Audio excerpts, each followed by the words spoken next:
누가복음 2장 1절부터 7절까지입니다. 우리 같이 읽겠습니다. 그때에 가이사 아구스토가 영을 내려 천하로 다 호족하라 하였으니 이 호족은 구레뇨가 수리아 총독이 되었을 때에 처음 한 것이라. 모든 사람이 호족하러 각각 고향으로 돌아가매 요셉도 다윗의 집 족속이므로 갈릴리 나사렛 동네에서 유대를 향하여 베들레헴이라 하는 다윗의 동네로 그 약혼한 마리아와 함께 호족하러 올라가니 마리아가 이미 잉태하였더라. 거기 있을 그때에 해산할 날이 차서 첫 아들을 낳아 강보로 싸서 구유에 누였으니 이는 여간에 있을 곳이 없음이러라. 아멘. 자, 전에 우리 무엇에 대해서 알아보았습니까? 사가랴의 찬양을 통해서 하나님의 긍휼을 인한 하나님의 구원의 역사가 어떻게 이루어지는지 알아가는 방법 중 하나 뭐라고요? 그리스도의 돌보심이 있는지를 살펴보았습니다. 그리스도의 돌보심이 있으면 어떻게 한다고요? 마지막 시간에 우리가 본 것은 하나님의 평강의 삶을 산다는 거예요. 평화로운 삶을 산다는 거죠. 하나님의 평강은 무엇입니까? 세상이 주는 것과 달리 하나님께서 주셔야만이 얻을 수 있는 평강이에요. 갈등이 전혀 없는 상태예요. 이건 말로 표현할 수가 없습니다. 그냥 갈등이 없어요, 좋아요로 해결할 수 밖에 없는 건데요. 실제적으로 그 평강이 우리한테 온다는 게 어떻게 해요? 그리스도를 통하여 예수님이 십자가를 죽으시고 부활하시고 성령의 오심을 따라서 우리가 어떻게 바뀝니까? 하나님과의 갈등이 다 사라지고요. 하나님과 갈등이 사라질 뿐만 아니라 어떻게 해요? 내 주변에 있는 같은 믿는 자들 간의 갈등도 사라지게 된다는 것이에요. 그 갈등이 사라짐에 있어서 내 안에는요, 조금 더 갈등이 없기에 하나님과 소통도 그렇고요, 주변 사람들과 소통이 전혀 부자연스러운 게 없다는 것이에요. 그것이 하나님의 평강을 얻는 삶이라고 분명하게 말씀하고 계시다는 거예요. 근데 우리가 이 평강이 있을까 생각할 때 평강이 주로 없다고 얘기할 수밖에 없다는 거예요. 그럼 그걸 뭘 얘기한다는 거예요? 평강이 없다는 얘기는요. 성령께서 역사하지 않는 거고요. 성령 역사하지 않으면요, 하나님이 동행하지 않고 계시다는 거거든요. 그러니까 어떻게 보면 평강이 우리의 어떤 삶의 기준이 될 수밖에 없어요. 무엇에 대한 기준이요? 그리스도와 함께 돌보심이 있냐의 기준이 될 수밖에 없고요. 그리스도의 돌보심이 있다는 것은 내가 구원이 있다는 거거든요. 그러니까 평강이 없다면 내 안에 구원도 위기에 있다는 것을 놓고 하고 계시다는 거예요. 그러기에 우리가 정말 우리 안에 평강이 있는지, 어떤 평강이 있는지를 지난 시간에 곰곰이 살펴보았습니다. 여러분, 한 주간 어떠셨어요? 정말 이건 말로 표현한다고 제가 말씀드린 이유가 정말 그렇거든요. 개개인이 다를 수가 있고요. 실제적으로 그 하나님의 평강은 놀랍도록 우리에게 오고 있음을 알고 있거든요. 여러분, 그런 평강이 무엇인지를 맛보셨습니까? 그 평강이 있다면 그것이 현재 진행형입니까? 내 삶에 정말 평강의 삶을 살고 있구나를 여러분 스스로가 인식이 됩니까? 그 안에서 여러분이 정말 그리스도가 나를 돌보시고 인도하시고 나와 함께 하심을 여러분은 느끼고 계십니까? 사실 이것이 지난 시간에 우리가 마지막으로 본 내용인데요. 한 달 동안, 한 달이 아니라 거의 누가복음 1장을 쭉 하면서 특히 마지막에 마리아와 사가랴의 찬양을 통해서 구원에 대해서 얘기를 해봤거든요. 구원을 얘기하면서 우리가 생각할 때요, 정말 우리가 생각하는 구원과 다른 것을 많이 발견해요. 한국 교회는요, 예수를 믿습니까? 하고 물어볼 때 그렇습니다 하면 끝나였거든요. 근데 그 다음에 물어보질 않아요. 예수를 믿는다는 게 무엇입니까? 하고 묻지를 않아요. 그러니까 예수를 믿는다고 상대방이 얘기하면 그냥 다 구원이 있다고 선언해버리는 것이 교회의 모습이고 우리의 모습이었단 말이에요. 그리고 우리 스스로도 나 예수 믿으니까 당연히 천국 가는 건 나한테는 당연한 일이야 라고 생각하고 있었다는 거예요. 여러분, 예수 믿는 것이 무엇이냐에 대한 문제를 전혀 고민을 하지 않겠는 게 한국교회의 모습이었는데요. 점점 목사님들이 공부도 많이 하시고 이제 많은 것들이 지식적인 것이 많이 증가하니까 교리적인 것들이 되게 많이 왔거든요. 그러니까 교리적인 게 되게 많이 오니까 혼동이 오기 시작해요. 내가 정말 예수를 믿는 건지 아닌지. 왜요? 이것도 하라고 그러고 저것도 하라고 그러고 내적 치유니 뭐니 마음속의 평안이니 뭐 이런 것들 여러 가지들이 올 때 내가 예수를 믿는 것이 저것인지 이것인지를 헷갈릴 때가 많이 있다는 것을 볼 수 있습니다. 실제적인 상황이에요. 그럴 때 지금 우리가 본문을 통해서 성령이 놓고 하시거든요. 왜요? 예수를 믿는다는 것은 이것저것이 아니라 한 길이라는 거, 한 길. 한 길 속에 내 삶이 나오고 있냐가 중요하다는 거거든요. 우리가 알아봤죠? 뭐예요? 예수를 그리스도로 고백하냐의 문제예요. 믿느냐의 문제예요. 그리스도는 뭡니까? 하나님이 마지막 때에 이걸 접으시는 거예요. 무슨 말이에요? 심판이 있다는 것이에요. 마지막 세상에 심판이 있기 전에 마지막으로 보내신 인류 전체, 아니 온 만물의 왕으로 오신 분이 바로 예수님인지를 확인하는 거예요. 그 무슨 얘기입니까? 예수님이 그리스도라면, 예수님이 왕이시라면 여러분은 누굴 쫓아가야 돼요? 그분을 쫓아가야죠. 그분의 절대 순종해야죠. 여러분, 뭐든지 예수를 믿는다는 건요, 나의 삶 속에 구체적인 삶으로 표현되게 만들지, 혼동이 오고, 막 헷갈려갖고 무엇이 예수 믿는 건지 모르니까 기도를 많이 하면 되나? 성경을 많이 보면 되나? 예배에 참석하면 되나? 이런 식의 얘기로 모든 걸 풀어갈 수가 없다는 것이에요. 그렇다 여러분, 한번 생각해 보세요. 그동안 누가복음 1장 마지막에 한 내용만 봐도요, 우리는 알 수 있어요. 여러분 정말 삶 속에서 하나님의 긍휼을 체험하십니까? 그리스도의 돌보심을 체험하십니까? 그리스도를 돌보심 중에서 내가 악한 존재고 죽음의 그늘에 앉아있는 존재밖에 안 되는 것을 여러분이 인식하십니까? 여러분 삶 속에 정말 하나님 주신 평강이 넘칠 것을 알게 돼요? 여러분 정말 죄에서 자유함을 누리십니까? 이 모든 것들이 교리적인 머리에서 뱅뱅도는 지식적인 내용이 아니라는 얘기예요. 그럼 뭐라고요? 바로 하나님이 나와 동행함으로 실제적으로 내 삶 속에 펼쳐지는, 다시 얘기하면 내가 예수를 그리스도로 믿는 삶에게는 반드시 나타나는 일들이라는 것이에요. 이것이 있는 자들은 구원으로 제대로 가고 있다는 겁니다. 여러분 여기에 지금 우리의 모습이 어디 있는지를 구별할 수 있잖아요. 어디로 가고 계시냐고요. 이건요, 내가 제 앞에서, 목사 앞에서 저거 가요. 아무리 외쳐도 소용없어요. 누가 보면 아세요? 하나님이 보면 아시거든요. 여러분이 하나님 앞에서 정말 그렇게 가고 있는지를 여러분과 하나님 앞에서 1:1 관계에서 빨리빨리 살펴보셔야 돼요. 아니면 돌이키고 오시든지, 아니면 예수를 처음부터 제대로 믿고 가시든지. 여러분 이것이 그동안 1장에서 구원에 대해서 얘기한 놀라운 구원의 삶의 모습이었습니다. 여러분 어디 계시는지 분명하게 알고 2장을 갔으면 좋겠어요. 그런가요? 여러분 분명하게 갖고 가셔야 됩니다. 오늘은 더 나가요. 오늘 보면 아시겠지만 오늘 읽으면서 여러분 한번 그럴 거예요. 아마 이거 특히 이게 설교자들은 당황할 거예요. 이거 크리스마스 때 해야 되는데 초가을에 하면 좀 그런데 이런 생각이 들 수도 있습니다. 그럴 수도 있어요. 또 여러분들 중에도 마찬가지예요. 이거 크리스마스 때 설교하신 내용인데 왜 지금 하지? 뭐 이런 분도 계실 겁니다. 왜요? 너무나 친숙해요, 내용이. 앞에 조금 좀 이상하더라도 뒤에 내용 가면 이건 다 많이 아는 내용들이에요. 특히 한국에 사는 사람들 나이가 중년 이상 40대 글쎄 모르겠네요. 50대 이상이라 할까요? 이때 살던 사람들은요. 크리스마스 날 경험한 사람들 다 알아요. 예수를 믿든 안 믿든 교회 나가든 안 나가든 상관없이 예수님이 어떻게 탄생한 걸 다 알아요. 왜요? 만화로, 연극으로, 이야기로 많이 듣거든요.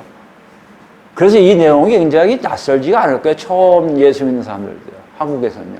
더군다나 여러분처럼 오랫동안 교회에서 생활해서 어렸을 때부터 쭉 생활하는 사람들은요. 한 번쯤은 어떤 배역을 하는 연극을 했는데 이 내용 갖고 했을 거예요.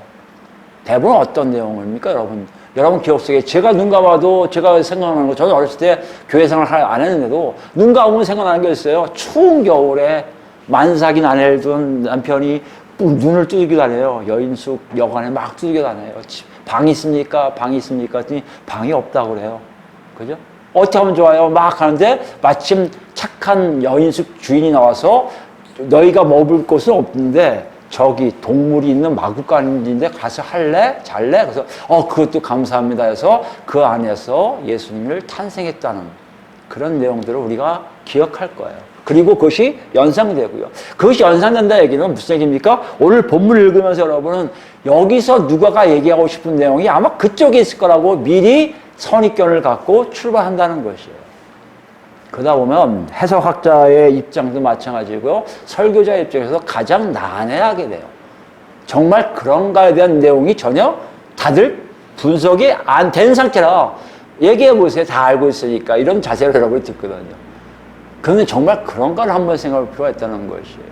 이것이 그런 내용을 담고 있는지를 한번 생각해 보자는 것이에요. 그것이 먼저 정확하게 가야 그 다음에 누가가 얘기하고 싶은 것이 뭔지를 우리가 이해할 수 있거든요. 그러면 어떻게 하라고요? 해석학적으로 늘 얘기한 게 있습니다. 그럴수록 문맥 안으로 더 들어가는 거예요. 문장 안으로 들어가고 누가가 기록한 내용을 더 자세하게 살펴보라는 거예요. 그러면 내가 갖고 있는 생각이 옳은지 그른지 아니면 누가가 정말 딴 걸 얘기하고 싶은 것이 뭔지를 발견하게 되어 있다는 것이에요. 오늘 우리가 읽으면서 그렇게 생각하고 있었다면 선입견이 있고 다 안다고 생각한다면 여러분 좀 더 문맥에 입각해서 본문을 이해했으면 좋겠습니다. 그런 자세로 우리 한번 들어가 봅시다. 1절 보시면요. 그때에 라고 되어 있어요. 그때에. 그때라는 때라는 건 날을 얘기한 날. 일반 날이에요. 날. 이게 구약에는요. 특정한 목적을 둔 날을 이때라는 단어를 쓰고 있습니다. 날 표시합니다. 날. 그래서 날들 하면요. 구약에서 뭐요? 종말론적 시간을 얘기해요.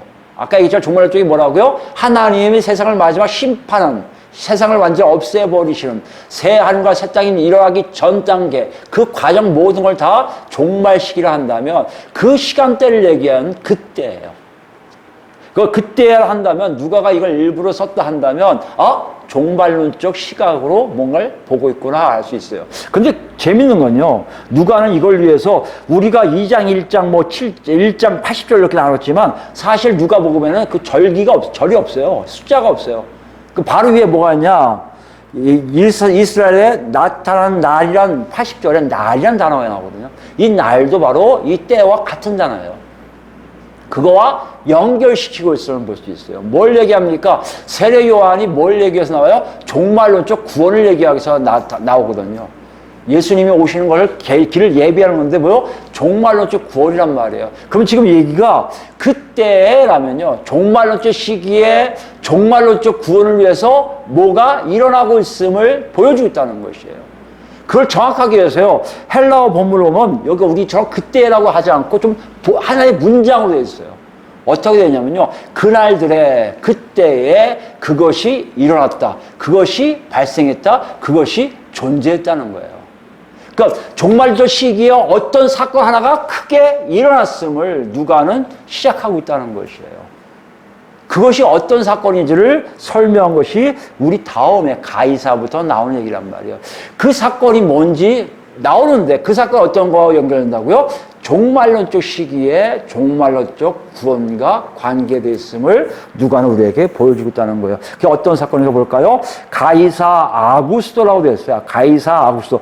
가이사는 여러분 잘 알지만 시저 알죠? 율리우스 시저가 케이사르잖아요. 그걸 그대로 가져와요. 이 사람도 거기에 조카 뻘되니까. 그래서 가이사인데 이 가이사라는 단어가 이 사람 때문에 뭐가 돼요? 황제라는 뜻이 됩니다. 황제. 그러니까 로마 황제 아구스토가 돼요. 아구스토는 누구냐면 로마 제국의 최초의 황제라고 하더라고요. 최초의 황제는 여러분 잘 아는 옥타비아누스. 옥타비아누스는 누구를 생각합니까? 클레오파트라가 생각나실 거예요. 영화 보신 분들은. 클레오파트라하고 앙토니우스하고 짝짝꿍하다가 이 사람한테 져요. 마지막에. 진 다음에 로마를 완전히 평화의 나라로 만들어버려요. 그리고 황제에 등극하고 통치를 해요. 그 사람이 바로 옥타비아누스거든요. 근데 그 평화로운 로마를 만들었다고 해서요. 원로원, 지금 하면 국회, 미국에 하면 상원의원을 얘기하거든요. 최고의 의결기관이에요. 거기서 그 옥타비아누스에게 뭐로 얘기하냐면 당신같이 존귀한 자가 없다, 당신같이 위대한 사람이 없다고 해서 아우구스투스라는 말을 해줘요. 아우구스투스란 말이 라틴어로 그런 거거든요. 존귀한, 존엄한 자, 또 뭐요? 위대한 자, 웅장한 자라는 뜻이에요. 대단히 승격하여갖고 사람을 높이는 단어를 써요. 그 단어가, 그 말이 이 사람한테 그대로 계속해서 써서 가이사 아우구스투스 하면 아우구스투스 황제가 되는 거예요. 가장 화려했던, 가장 뭔가 황제 시대를 열었던 로마 황제 이름이 여기는 그냥 간단하게 아구스토라였는데 아우구스투스입니다. 그 사람에 의해서 뭐가 내려져요? 영을 내려요. 그 사람이. 황제가 영을 내린다는 것은 그냥 말로 한다는 게 법화된다는 게 법령이라는 뜻입니다. 법으로 명령을 했다는 것이에요. 어떤 명령을 했습니까? 천하로예요. 천하가 사람들이 살고 있는 지역이에요. 단어의 원뜻은 사람들이 살고 있는 지역인데 로마 시대 때 와서 이 단어가 어떻게 됩니까? 로마 통치하에 있는 지역이에요. 이 당시에 여러분 로마 통치하고 있는 지역만 사람이 사는 곳이고요. 나머지는요 다 짐승 취급을 해요. 그래서 여러분 잘 아는 바라바 그 뭐죠? 이방인들 알아요? 그 사람들이 왜냐면 말 바바바바 한다고 그렇게 하거든요. 바라바스라고 하잖아요. 그러니까 이방인들 얘기해요. 아주 말을 이상하게 하는 사람들이라고 해서. 그 사람들이 나중에 망하지만 어쨌든 로마 제국이 통치하는 곳만 바로 천하예요. 그 천하에 지금 뭘 어떤 겁니까? 법령을 내리는데 그 법령이 뭐요? 다 호적하라고 법령을 내립니다. 호적하다는 얘기는요, 뭐죠? 명부에 기입하다, 등록하다는 뜻이에요. 명부에 뭘 기입합니까? 자신의 재산이라든지 수입이라든지 가족 등을 등기하는 거예요. 어떤 거는 인구조사라는 표현을 씁니다. 근데 인구조사하고 비슷할 수 있지만 주민등록 같은 내용이에요. 주민등록을 하는 건데요. 사실 이걸 왜 합니까? 모든 사람을 통치하기가 참 어려워요. 그죠? 관리하기도 어렵고요. 그러니까 그것을 다 주기적으로, 한 5년, 어쨌든 20년을 주기적으로 로마 제국에서 인구조사를 합니다. 주민등록을 하게 해요. 그 주민등록을 해서 통치하고요. 그 다음에 그들 가지고 뭐예요? 그 자료 가지고 군사적 의무를 부과하고요. 그 다음에 세금의 의무를 부과합니다. 그 제국을 유지하기 위한 수단으로 뭐래요? 사람들의 인구조사, 주민등록을 하는 것이 바로 호적하다는 뜻입니다. 이게 순수한 로마 시민들 말고 유대인처럼 식민지죠 말하자면 정벌당한 사람들에게는 이건 통치에 굉장히 기분 나쁜 거예요. 로마 황제가 너 빨리 등록해. 그건 무슨 말이에요? 로마에게 네 이름과 네 거 다 제시하라는 거예요. 굉장히 기분 나쁜 일이지만 이걸 역으로 얘기하면요. 기분 나쁜 걸 알고 복종하면, 사인하면요. 와서 등록하면 전 로마 황제에게 복종하겠다는 것을 알게 된다는 것이에요. 이것을 지금 명령했습니다.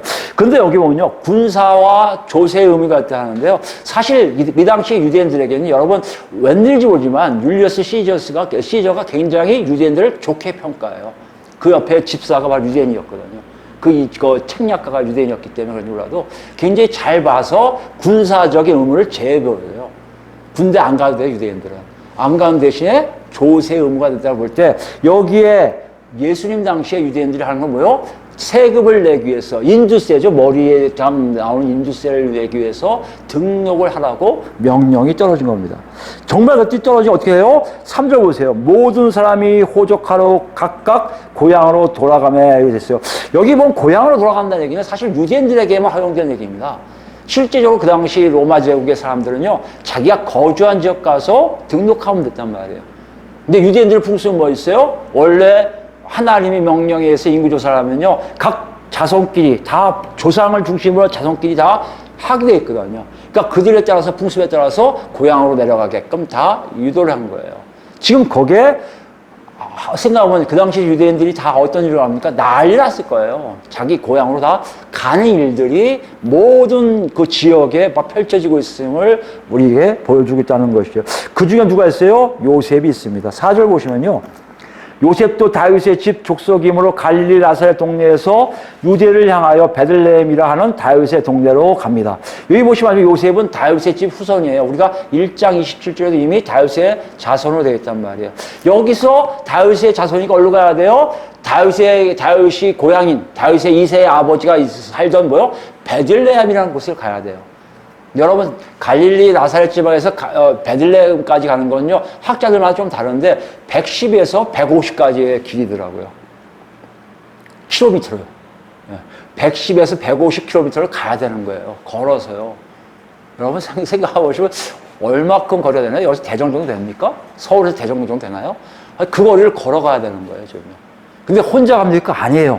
5절 보니까 약혼한 마리아와 함께 하는데요. 마리아가 어제요? 이미 잉태 중이었고, 그 다음에 6절 보니까 바로 해산하는 거 보니까 어느 정도 배가 많이 불러온 상태라고 알 수 있습니다. 그 길을 가고 있는 것이 난리통이죠, 사실. 있을 수 없는 일들이 그 당시 일어났다는 거예요. 언제요? 종말론적 시간인. 언제요? 종말론적 시간에 아우구스투스가 다스리고 있던 그 시대에 종말론적 구원을 위해서 지금 유대 땅이 난리가 난 거예요, 지금요. 거기에 지금 포커스는 누구한테 맞추고 있습니까? 요셉과 정혼한 마리아에게 포커스가 맞추고 있음을 우리가 볼 수 있다는 것이에요. 여기 뭐 알겠죠? 6절 보시면요. 거기 있을 때란 건 뭐예요? 베들레헴에 있을 때 그때 해산하는 날이 찼어요. 그래서 해산을 합니다. 출산을 합니다. 그리고 7절 보시니까 첫 아들 낳아 강보를 쌓. 강보를 쌓는다는 건 여러분 천으로 둘둘 말아요. 우리 한국도 왜 애 낳으면 이렇게 뭐죠? 이렇게 이불 같은 걸 똘똘 말아갖고 다 씌워갖고 이렇게 올리잖아요. 그거 같은 거와 마찬가지로 유대인들도 애를 똘똘 묶습니다. 왜요? 그러냐면 이 수족을 바르게 하기 위해서.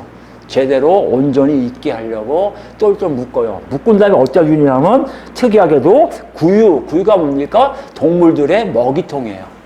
동물들의 먹이통에 집어넣어요. 이렇게 뉘어놔요.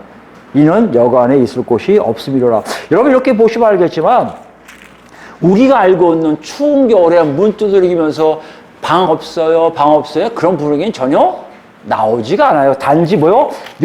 여간에 있을 곳이 없음이로라 때문에 여간이 나왔단 말이에요. 이거를 여인숙으로 해석하기 때문에. 그래서 이것이 고민스러웠던 거예요, 학자들이. 과거 책에는 몰라도 최근에 나타난 책들의 주석책을 보면요. 이 여간에 대한 문제가 해결됐어요.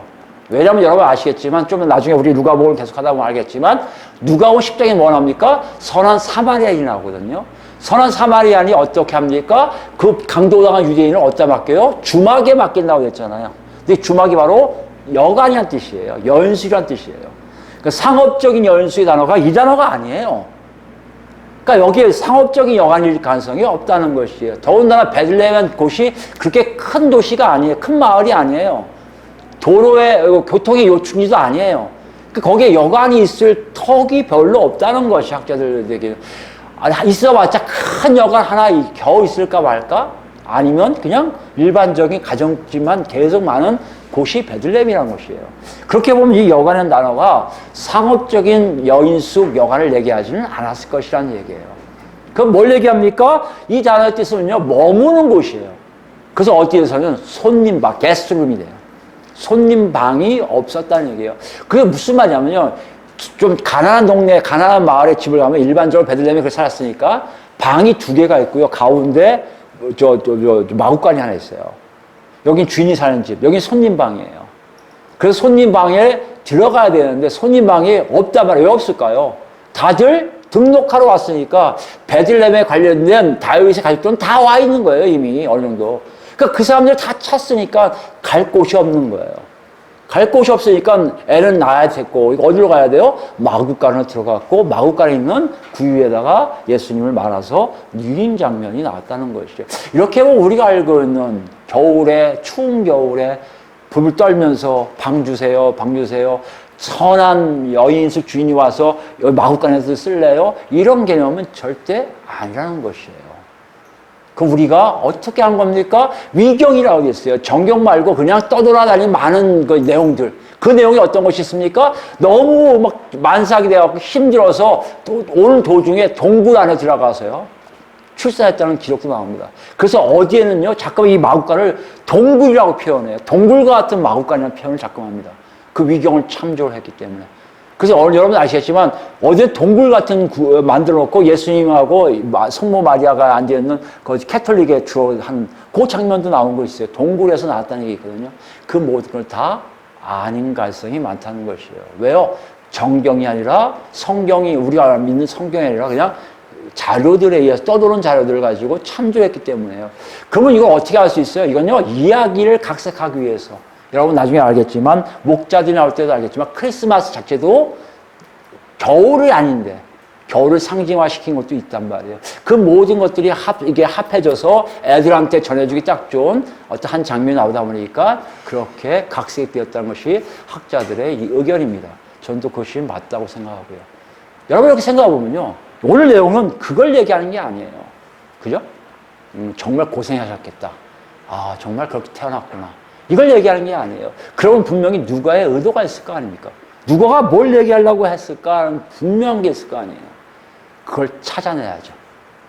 여러분, 제가 이렇게 긴 시간 동안 자세히 설명한 이유는요, 여러분과 제가 갖고 있는 생각들이 많은 경우에, 특히 아브라함이 우상 머리를 쳤다는 얘기가, 제가 처음 예수 믿을 때요, 어떤 권사님이 저한테 얘기하더라고요. 아브라함의 믿음이 그걸 쳤다는 거예요. 그래서 제가 예수를 만나고 성경을 읽기 시작하면 창세기를 읽고 또 읽고 또 읽고 또 읽었는데 그 내용이 없어요. 아브라함이 우상 머리를 쳤다는 내용이 아무리 봐도 없단 말이에요. 모든 사람이 다 알고 있는데 그분들은 어디서 알았을까? 놀랬거든요. 사실 공부하다 보니까, 신학 공부하다 보니까 뭐가 나와요? 외경에서 가져온 거예요. 외경에서. 여러분, 정경에 대해서 없는 내용들을 가지고 있다면요, 참조를 하시되 그것이 마냥 진리인 것처럼 얘기하면 안 되게 돼 있다는 것이에요. 누가복음 2장의 1절에서 7절 말씀은 그런 추운 겨울에 태어난 예수 그리스도를 그리고 있지 않음을 우리가 먼저 알고 넘어가야 되는 거예요. 그럼 뭘 얘기할까요? 이걸 위해서 우리가 80절 말씀, 1장 80절 말씀을 같이 볼 필요가 있습니다. 아까도 얘기했지만요, 연결성이 있다는 것이죠. 아이가 자라며 심령이 강하여지며 이스라엘에게 나타날 날까지 빈들에 있으리라. 이건 무슨 말입니까? 요한에 대해서 사간의 찬양이 끝난 다음에 한 줄로 누가가 요약을 해버려요. 여러분, 어떤 사람입니까? 요한은 지금 태어나자마자 기대가 부풀어 있어요. 구원을 알린 사람이에요. 야, 이 사람에게 뭔가 있을 거라 하는데요, 그냥 똑같이 자라요. 그리고 누가는 더 이상 얘기하고 싶지가 않아요. 그래, 광야로 갔어. 이스라엘 백성 나올 거야. 그리고 언제 나옵니까? 진짜 3장에 나와요. 3장이 짠하고 또 나타납니다. 그 사이에 누가 들어가는 거예요? 예수님의 탄생이 들어가는 거예요. 왜 그랬을까요? 여러분, 그동안 여러분 잊지 않으실 게 있잖아요. 지금 누가는 어떻게 쓰고 있습니까? 요한의 탄생과 예수님의 탄생을 비교해 가면서 가고 있거든요. 그 오늘 내용도 요한의 탄생과 비교하면 이해가 쉬워요. 정말 이해할 수 있게끔 누가가 그리고 있음을 우리가 보게 된다는 것이에요. 어떤 걸까요? 아이의 탄생이 다 똑같은 축제 분위기일 텐데, 이삭의 요한의 탄생은요, 우리가 보아야겠지만 56절에 뭐라고 했습니까? 이웃과 친족이 주께서 그를 크게 긍휼히 여기심을 듣고 함께 즐거워하더라. 즐거운 파티 장소가 됐거든요. 그 이웃까지도, 친척까지 다 와서 신났어요. 요한이 탄생할 때. 근데 예수님의 탄생을 보세요. 그런 내용이 없어요. 주변에 즐거웠다는 얘기가 하나도 없어요. 즐거웠다는 얘기 왜 없죠? 아니, 그러면 그냥 모르는 사람들이 있었을까요? 아니잖아요. 대부분 아까도 말씀드렸지만 친족들이 왔을 거란 말이에요. 대부분 얘기하면 누구의 조카고 누구의 아들인 걸 더부분 다 인사했을 거란 말이에요. 그 다음에 7절 보세요. 첫 아들을 낳았다고 했거든요. 요셉에게 첫 아들이었던, 어찌됐든 간에 다윗의 자손이 태어났단 말이에요. 그런 사람들이 기뻐했을 거예요. 분명히 기뻐했을 거예요. 사람들이, 손님 받는 사람이 더 많이 왔을 거예요. 야, 드디어 애가 태어났구나. 축하한다. 요셉아, 축하한다. 막 난리 났을 거예요. 근데 그걸 생략해버려요. 누가는요. 그런 내용이 없었던 것처럼 보여요. 박수 쳤던 얘기 때 없다는 거예요. 그러니까 자꾸만 우리는 드라마를 만들 때 쓸쓸하게 외롭게 태어나고 쓸쓸하게 외롭게 있는 예수의 모습을 자꾸 상상하게 될 수밖에 없어요. 여기 보면 그걸 얘기하고 있지 않다고 우리가 분명히 누가가 봐요. 왜 그럴까요? 누가는 뭔가를 얘기하고 싶은 거예요. 아니, 그 뜻 뻔하세요. 부모가 멀쩡히 있는데 부모는 사라져요. 요셉과 마리아는 없어져 버려요. 위에 요한은요, 엘리사벳과 사가랴에 의해서 요한의 이름까지 나오는 장면이 쭉 나오는데요. 여기는 그것도 없어요. 그냥 강보에 싸서 그냥 구유에 넣은 것으로 끝나버려요. 아니, 왜 그럴까요? 여기 보세요. 강보를 쌓았고 구유가 뭐라고 했다고요? 동물의 먹이통이에요. 아니, 먹이통에 어떻게 애를 태어나자마자 그 안에 집어넣습니까? 이게 상식적으로 이해가 됩니까? 전혀 이해가 안 되잖아요. 근데 그 이유 보세요. 그 이유가 더 기가 막혀요. 무슨 이유라고요? 여간에 있을 곳이 없더라. 예수님이 태어난 후에, 아이가 태어난 후에 아이가 편하게 쉴 자리가 하나도 없었다는 것이에요. 누가는 이것을 독자들에게 보여주세요. 왜 그럴까, 여러분? 한번 생각해 보세요. 예수님이 누구세요? 하나님의 아들이세요. 누구세요? 창조주세요. 누구세요? 통치자세요. 누구로 태어나셨어요? 이 땅에, 이 우주 만물을 다스리는 왕으로 태어나신 분이에요. 그런 분이 어떻게 동물이 먹는 먹이통 안에 두어 있냔 말이에요. 이것이 어떻게 가능하죠? 마리아가 왜 거기다 넣었을까요? 우리는 알 수 있잖아요. 하나님의 주권적 역사에 집어넣게 하신 거예요. 다시 얘기하면 지금요. 하나님이 이 상황에 예수님이 태어나게 하셨단 말이에요. 아니 왜 하나님은 이 상황에 태어나게 하셨을까요? 우리에게 주는 예수님의 탄생을 통해서 사람들에게 주는 메시지가 있는 거 아니겠습니까? 어떤 메시지일까요? 저는 이렇게 얘기해요. 여간에 있을 곳이 없음이라. 무슨 말이에요? 예수님에게는요, 이 땅에 머물 곳이 하나도 없다는 것이에요. 여러분이 마태복음 8장 읽어보시면 알겠지만, 예수님 뭐라고 하세요? 누가 따라가고 싶습니다. 했더니 예수님 뭐라고 하세요? 여우도 뭐도 숨을 곳이 잘 곳이 있는데, 인자는 뭐요? 머리 둘 곳도 없다고 말씀하세요. 머리 하나 누울 곳도 없는 것이 인자라고 말씀하세요. 여러분 이해가 되십니까? 산천초목이 다 그분 건데요. 그분이 다 다스리고 만드셨는데 왜 누울 곳이 없다고 말씀하시나요? 하나님은 그것을 보여주기 위해서 당신의 아들, 그 귀한 아들을 그런 곳에 태어나게 하시고 그런 곳에 누이게 하셨을까요? 뭘 얘기할까요, 여러분? 이 땅은요, 하나님 나라가 아니라는 얘기예요. 이 땅은요, 세상은요, 하나님이 거할 곳이 없다는 것이에요. 이 메시지에 여러분과 제가 귀가 열렸으면 좋겠어요. 우리는요, 이 땅에 사는 것이 마치 하나님이 함께 하심으로 하나님 나라가 있으니까 그 어디나 하나님 나라고 외칠 수 있지만 하나님 보시기에 처음에 예수님 오실 때요, 이 땅에는 예수님조차 머물 곳이 없는 하나님과 전혀 관계없는 곳이었다는 것이에요. 이것을 누가는 자신의 독자들에게 전하고 있다는 것이에요. 그럼 묻고 있어요. 너 그거 알아? 이 세상이 하나님 나라가 아니야. 여러분 이게 이해됩니까? 그 당시 유대인들은 이게 이해가 안 돼요. 그 당시 유대인들은요, 그 팔레스타인 그 지역, 그 땅이 바로 뭐예요? 하나님 나라예요. 그곳에 있어야 된다고 얘기한 시오니즘이 나온 이유도 바로 그거예요. 그곳만이 하나님 땅이라고 생각하기 때문에 돌아가야 돼요. 그 지금 돌아왔잖아요, 이스라엘 백성들. 그리고 자기들 거기에 하나님 나라가 임한다고 생각하고 누가 오면요? 메시아만 오면. 근데 예수님을 통한 하나님 메시지 그거예요. 팔레스타인이 하나님 나라라고 웃기지 마. 그것도 세상이요, 내 땅이 아니요. 내 아들이 거기에 머물 곳 하나도 없기에 어디요? 동물들이 먹는 먹이통에 누워 있다고 말씀하시는 거예요. 여러분, 제가 만약에 예수를 알았다면 지금 누가의 독자들 똑같아요. 예수 그리스도를 믿고 예수 그리스도의 죽으심과 부활하심과 성령이 오셔서 안다면 지금 저 구유에 누워있는 예수님이 보여야 돼요. 아, 이 땅은, 이 세상은 하나님이 거할 곳이 하나도 없구나예요. 그렇다면 우리는요, 우리도 없어야죠. 여러분, 이 땅에 거할 곳이 많습니까? 차지할 땅들이 많아요?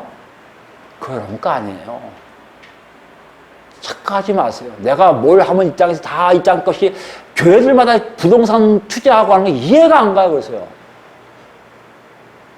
그 투자하고 자기 거 되면 그게 하나님 나라입니까? 착각하지 마세요. 하나님 나라 아니에요.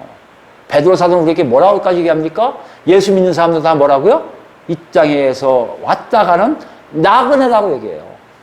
나그네가 뭔지 아십니까? 이 땅에 소유권이 없는 사람들이에요. 이 땅에 자기 것이 없는 사람들이에요. 언제든지 뛸 수 있는 사람들이에요. 누가 그렇기 때문에요. 예수님이 오실 때부터 그런 삶을 사셨기에, 아니 살아가면서 머리 둘 곳이 없을 정도로 사셨기 때문에 그 예수 그리스도를 믿고 따라하는 모두 다 이 땅에 우리 머리 둘 곳이 없음을 여러분이 아셔야 돼요.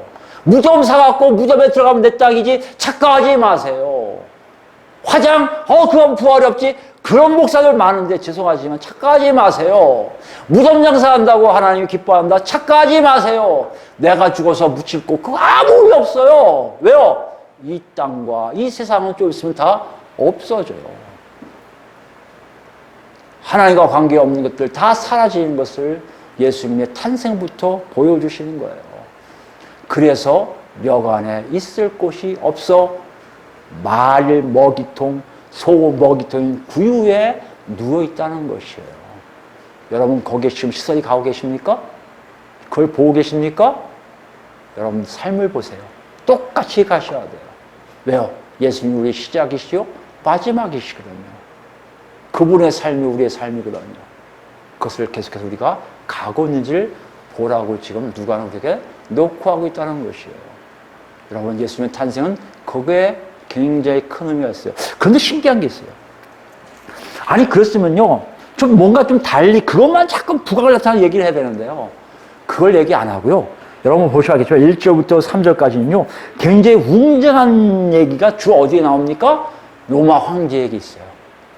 아우구스투스라는 사람이 한번 명령하니까요, 유대 땅 전체가 시끌시끌시끌 할 수밖에 없어요.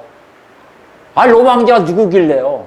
여러분 생각해보세요. 유대인들은요, 하나님이 명령해서 가서 인구조사하는 거 외에는 하면 안 돼요. 누가 대표적으로 했어요? 다윗이요. 다윗이 하나님 하지 말라는 인구조사 했다간 박살나잖아요. 하나님 혼나잖아요.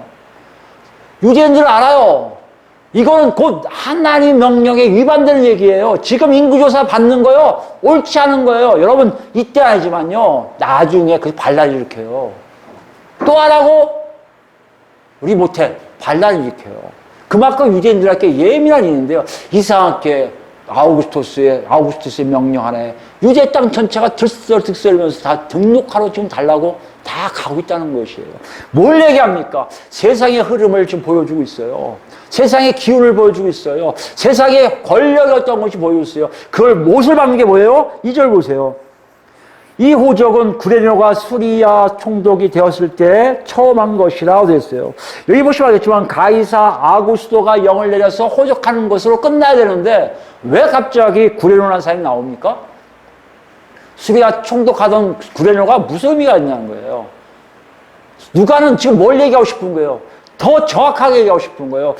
그 독자들도 알아요. 헬라인이기 때문에 아우구스투스에 의해서 몇 번의 인구조사가 있었고요. 어느 지역 어느 지역이 함께한 게 아니라 각자 날짜가 틀려서 한 것이 있음을 분명히 알아요.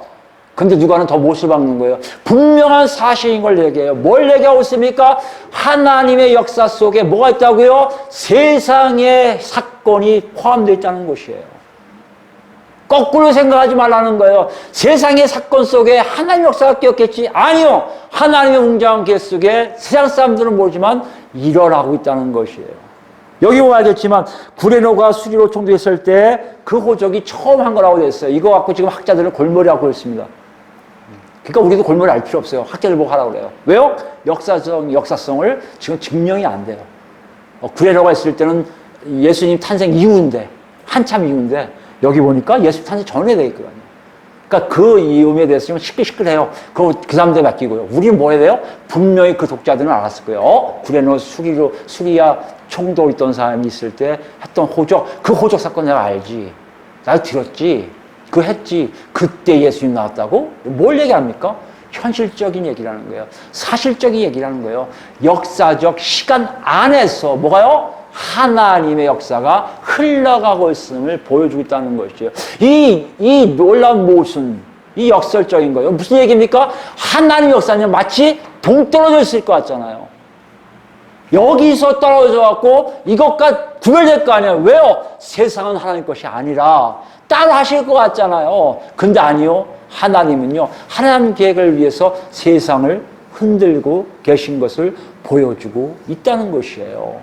왜 이걸 얘기할까요, 여러분? 이 독자들에게 뭘 얘기할까요? 그 당시 유대인들을 보여주는 거예요. 그 당시 유대인들이 어땠을까요? 다 등록하러 갔을 거예요. 가면서, 못한 걸 다 해. 에이씨, 로마에서 나와야지 못 살겠다. 이러고 있을 거 아니에요. 여러분 눈에 지금 그 사람들 눈에 뭐가 보였을 것 같아요? 아우구스투스 이 황제가 이걸 했대. 짜증나. 로마에 빨리 억아 풀어야지. 이거 생각했지. 구유에 누워있는 예수님은 전혀 신경도 안 썼을 거예요. 그 아이가 탄생한 것이 자기와 관계가 전혀 없을 거라 생각한다는 것이에요. 여러분, 누가는 지금 이걸 얘기해요.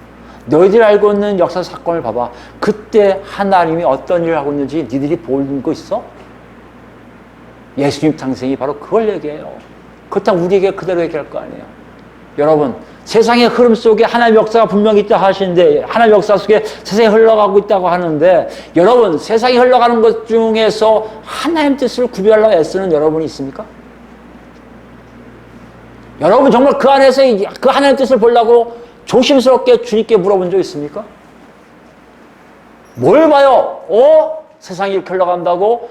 대통령 누가 됐다고? 미국이 저거 하고 있다고? 전쟁 났다고? 이것만 생각하지. 그 안에서 일어나는 구유 위에 누인 어린아이를 쳐다보지 못한 것처럼 우린 정말 중요한 하나님의 역사의 첫걸음도 우리가 놓치고 있는 것이 아닌가 묻고 있다는 것이에요. 뭘 얘기합니까? 우리는 지금 세상이 보입니까? 구유에 누인 어린 예수님이 보입니까? 누가 이걸 물어보고 있어요? 이 딜레마에 우리가 살아요. 우리 삶은요, 일체는 죄덩어리라 세상이 우리를 가만히 안 놔둬요. 그래야 먹고 살 수 있으니까. 그렇게 살게 만들어요. 그런데 지금 누가 놓고요? 그래도 조심해라. 깨어있어라. 뭘 하라? 너희 눈에는, 네 생각에는, 네 영은 지금 어디가 있어라? 구유에 누인 예수를 볼 수 있어야 된다는 것이에요. 여러분 보고 계십니까? 하나님의 역사를 보고 계십니까? 여러분 요즘 이렇게 보면요, 우리가 정말 이 기후 변화가 심각하다는 것을 다 인정을 하는 것 같아요. 근데 재밌는 건요, 인터뷰를 통해서 보면 볼수록 느끼는 건데요, 세계 어디 지역도, 이번에도 모로코인가요? 이번에 지진 나왔고, 어제 시작이 몇백 명인데 지금 몇천 명으로 됐더라고요, 사상자가. 굉장히 큰 지진이 났더라고요. 근데 신기한 게 그분들 다 인터뷰하다 보면 뭐라고 하는지 아십니까? 자기가 여기 태어나서 여기서 쭉 살았는데 이런 일은 처음이에요, 얘기 많이 해요. 이번에 우리 한국도 마찬가지입니다. 이렇게 수직으로 올라가는 태풍은 처음 본다고 얘기해요. 지금 처음이라는 얘기가 참 많은데 우린요, 둔감한 게 있어요. 세상이 이런 그럴 수 있지. 그럼 뭘 볼까요? 하나님의 역사는 지금 어디로 가고 있는지 몰라요. 하나님 지금 뭘 준비하고 계신 거예요? 예수의 재림을 준비하고 계신데요. 우리 재림에 대해서 신경 하나도 안 써요. 초림하실 때 구유에 누운 예수님을 하나도 안 쳐다보듯이 오실 예수님을 전혀 바라보고 있지 않아요. 내가 부활될 걸 전혀 소망하지 않아요. 그리고 이 어려운 시기에 음식값도 올라가고 식비도 올라가고 모든 물가가 올라가는 이 시기에 나는 어떻게 살아야지? 모든 초점이 나가 있다는 얘기예요. 여러분, 제가 말 그렇다면 좀 놓고 하세요. 그럴 수밖에 없다고 생각할 수도 있잖아요. 아니요. 분명히 말씀하세요. 먹고 마시는 모든 것들 내가 책임지마 하신 분이 우리 하나님이시고 우리 주님이세요.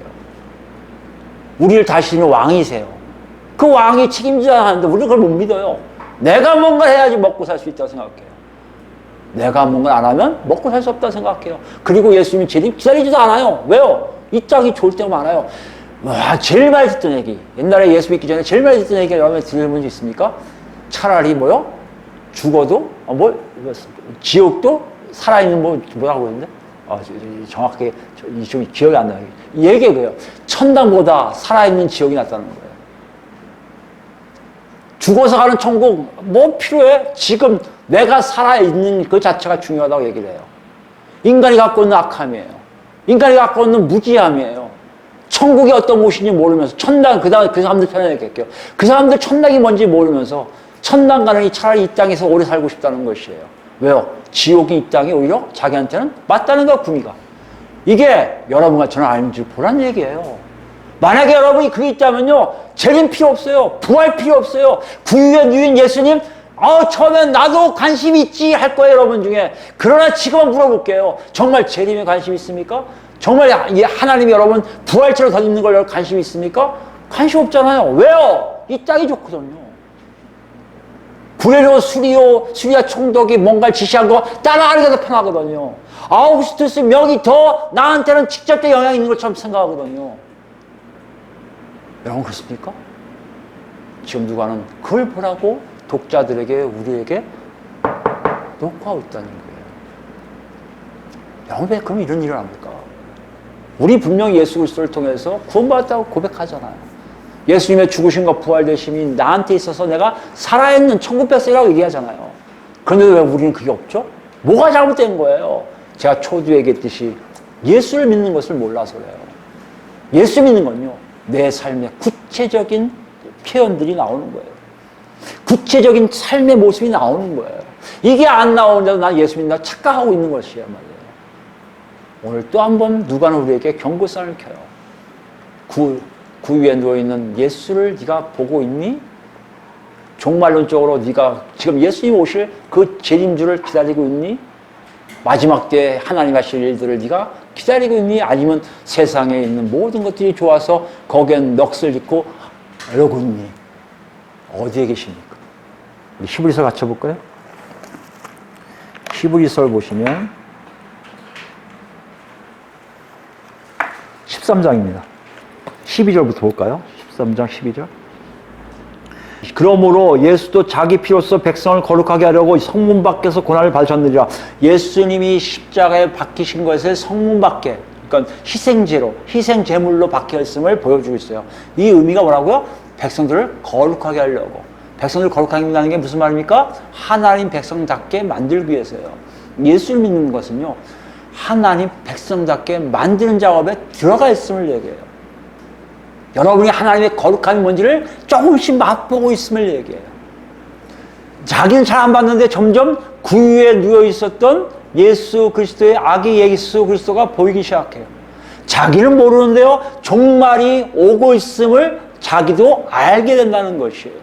예수님의 재림을 기다리고요, 부활체를 더듬기를 기다리고 있다는 것이에요. 세상의 눈이 보이지가 않아요. 점점 어두워져요. 여기 보세요. 13절이에요. 그런즉 우리도 그의 치욕을 짊어지고 영문 밖으로 그에게 나아가자요. 우리도 치욕을 짊어지고 영문 밖으로 예수님과 같이 하자는 거예요. 무슨 말이에요? 구유에 우리도 눕자는 거예요. 동물이 먹는 먹이통에 들어가자는 얘기예요. 이 땅에 우리 살 곳이 없음을 고백하자는 것이에요. 이 땅의 세상은 내 것이 아니라고 고백하자는 것이에요. 이 땅은 하나님과 관계없음을 고백하자는 것이에요. 그게 어딨습니까? 14절에요. 아주 유명한 말이죠. 우리가 여기에는 뭐요? 영구한 도성이 없으므로 장차 올 것을 찾나니. 거기엔 예루살렘 성이 없어요. 이 땅에는요, 예루살렘 성이 없어요.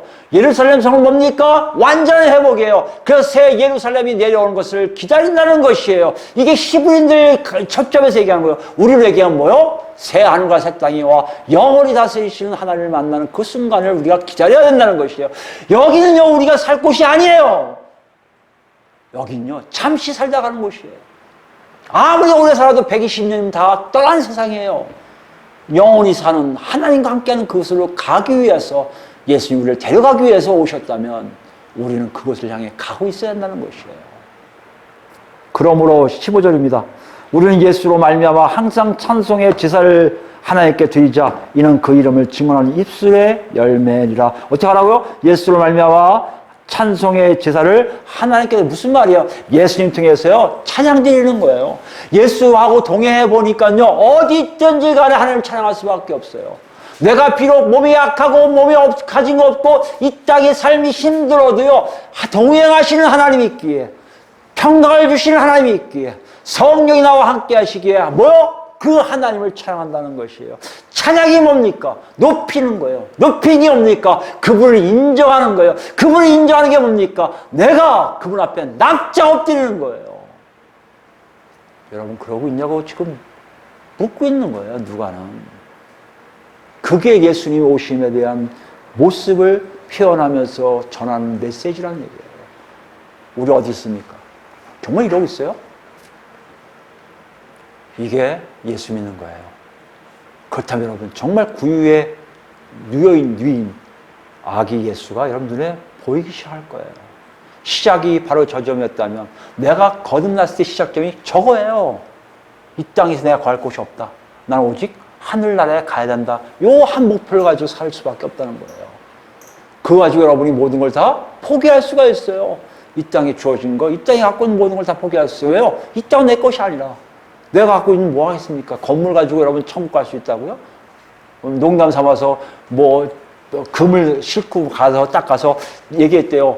천국 들어가는데 딱 한 가지만 들어갈 수 있는 거, 가지고 갈 수 있는 걸 허용해 주세요. 했더니 베드로가, 그러니까 글쎄 다 천주교식은 다 베드로가 다 문지기고 다 그래요. 그러니까 우스갯소리로 그냥 알고 넘어가세요. 이건 절대 진리가 아니니까. 제가 왜 얘기하냐면 그만큼 천국과 이 땅을 구별하지 못한 사람들이 그렇게 많다는 것이에요.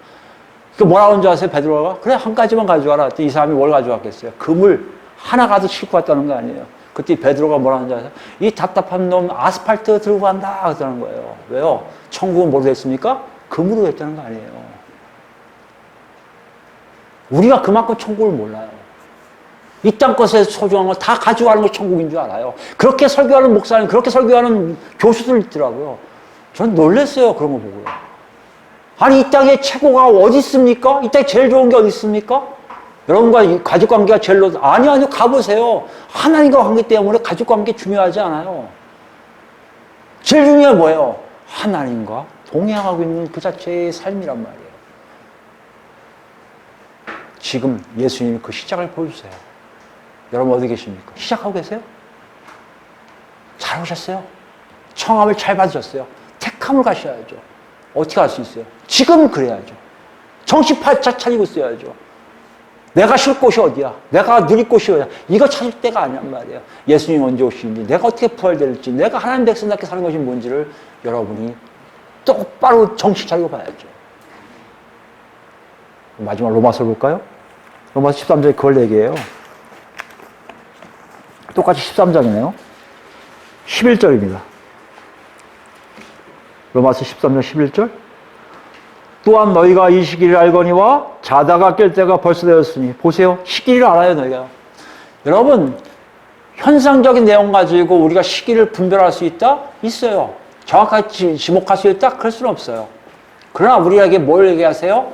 하나님의 계획 속에 이 땅에 있는 역사를 통해서 뭘 알게 하세요? 하나님이 곧 오심에 대한 경각심을 불러일으키면 충분합니다. 여러분이 사모하던 거, 여러분이 생각한 모든 것들이 이루어지지 않아서 속상해하는 모든 것들을 다 갖고 있어도 실제적으로 일어나는 일들이 하나님 계획 속에 있다면 여러분과 저는 뭐요? 깨어있는 상태예요. 근데 여러분이 지금 가지고 있는 게 많아서 너무 좋아서 이 땅이 좋아서 난 이대로 좋아하고 있다면요. 죄송하지만 여러분 절대 깨어있는 상태가 아니에요. 그건 예수 믿는 게 아니에요. 한국교회는 그걸 가르치기 시작했어요. 부, 명예, 잘됨, 누리는 것. 그게 번영신학인지도 몰라요. 번영신학이라고 하면 야, 나 번영신학 안 믿는다고 얘기해요. 그러놓고 번영신학 얘기해요. 누가 얘기하더라고? 준비된 자를 하나님이 복 주신대요. 준비된 자를 복 주신다는 게 어디 있습니까? 사람들 그걸 받고 싶어요. 내가 준비되어 있으면 하나님 복 주시겠지. 착각하지 마세요. 하나님은요, 준비시키는 과정에 그런 걸 안 해요. 준비란 오직 하나님 나라를 위해 사용됨에 대한 준비지 복 주려고요? 그건 구약적 개념이에요. 구약을 왜 그랬을까요? 눈에 보이는 게 없으니까 잘 되고 건강한 거 가지고 하나님 함께 하시면 증거를 삼을 수 있었어요. 근데 지금 신약은요. 내 안에 누가 계세요? 성령님이 계세요. 물질로 얘기할 필요가 없어요. 내가 갖고 있는 거 갖고 셀 필요가 없어요. 오직 성령님이 나한테 놓고 하시냐 아니냐, 이끄시냐 아니냐 이것이 분명하게 나타나기 때문이에요. 여러분 좀 어디 계신지 보세요. 깨어 있습니까? 여러분 달리 살 거예요. 여기 보세요. 깰 때 됐다는 거 아니에요. 이는 이제 우리의 구원이 처음 믿을 때보다 가까웠습니다. 밤이 깊고 낮이 가까웠으니 그러므로 우리가 어둠의 일을 벗고 빛의 갑옷을 입자. 어둠의 일이 뭘까요? 세상 일이에요. 여기 나오잖아요. 13절입니다. 낮에와 같이 단정행하고 방탕하거나 술 취하지 말며 음란하거나 호색하지 말며 다투거나 시기하지 말라. 여기 나온 나머지 모든 것들은 세상에서 이루어지는 일들이에요. 방탕한 것, 술 취하는 것, 음란한 것, 호색하는 것, 다투는 것, 시기하는 것 모두 다 세상적 일이에요. 하나님 것이 아닌 것들이 다 똑같이 나와요. 여러분 아니라고 박바우길 수 있어요. 세상에 사람이 이렇게 안 살아요. 가만히 보세요. 여러분 안에 있는 모든 것들이 다 어디서 나옵니까? 욕심 아니에요? 하나님 주셨으면요. 그렇게 안 살아요. 하나님 허락하시면 그렇게 안 살아요. 그거 가지고 하나님 일을 하고 있을 거예요. 뭔지 모르지만. 준비된 자라고요? 아니요! 하나님은요, 하나님 주권대로 쓰세요, 그냥. 연단은요, 그렇게 못 살기에 하나님이 구원시키려고 가는 단계라는 얘기예요, 여러분. 여러분과 제가 분명히 할 것은요, 실제적으로 하나님 역사 속에 내가 있느냐 없느냐는요, 여러분 삶 속에 분명히 나타나요. 깨어있느냐? 하나님 일을 할 거예요. 무슨 일이에요? 세상부터 멀어지는 거예요. 그 얘기가 14절입니다. 오직 주 예수 그리스도의 옷 입고 정욕을 위하여 육신일을 도모하지 말라. 육신이 뭐예요? 세상 일이에요. 죽음이에요. 이거예요. 이거 채우려고 그래요. 이거 팔아주려고요. 이거 하지 말고 그리스도 옷 입고 나가자는 거예요. 오늘 누가는 우리에게 이렇게 얘기했어요. 예수님이 그걸 위해서 오셨다는 거예요. 오실 때부터 우리에게 보여주세요. 이 땅은 하나님과 관계없음. 세상은 하나님과 관계없음. 그러니 예수 믿는 모든 자요, 세상과 관계없이 나그네로 이 땅에 살아라. 오직 아버지께 향하는 삶이 있을 때 아버지 품에서 우리가 온전히 구원받은 자로서 살 수가 있다고 말씀하고 싶다는 거예요. 이제 우리 자신을 보자고요. 어디에 있습니까? 어디로 가고 계십니까? 무엇을 생각하고 계십니까? 무엇을 바라보고 있습니까? 여러분 눈에 정말 구유의 누이신 예수 그리스도를 보고 계십니까? 정말 오실 예수님을 바라보고 계십니까? 정말 거듭날 덮어지 씌울 육체가 완전히 바뀔 부활체를 지금 사모하고 계십니까? 예수의 놀라운 역사심이 새 예루살렘과 새 하늘 새 땅으로 오는 그 놀라운 현장에 여러분이 동참하기로 하십니까? 그렇다면 분명히 세상을 바라보지 않고 부유도 좋고 아무 때나 좋습니다. 세상은 내 것이 아니에 무엇을 해도 좋습니다. 세상은 나와 관계없기에 나와 내가 하고 있는 것이 없어도 내가 이 땅에서 힘들어도 하나님과 동행한 평강만 있으면 한다는 고백이 여러분 저한테 있을 겁니다. 이런 삶을 살면서 정말 구유의 누이신 예수님이 성장하셔서 십자가 못 박혀 죽으시고 부활하시고 승천해서 하나님 우편에 앉아 계신 것처럼 우리도 시작해서 예수님 오실 때 다 하나님과 동행하여 영원토록 주님을 찬양하는 우리 모두가 되길 정말 예수 그리스도로 축원드립니다.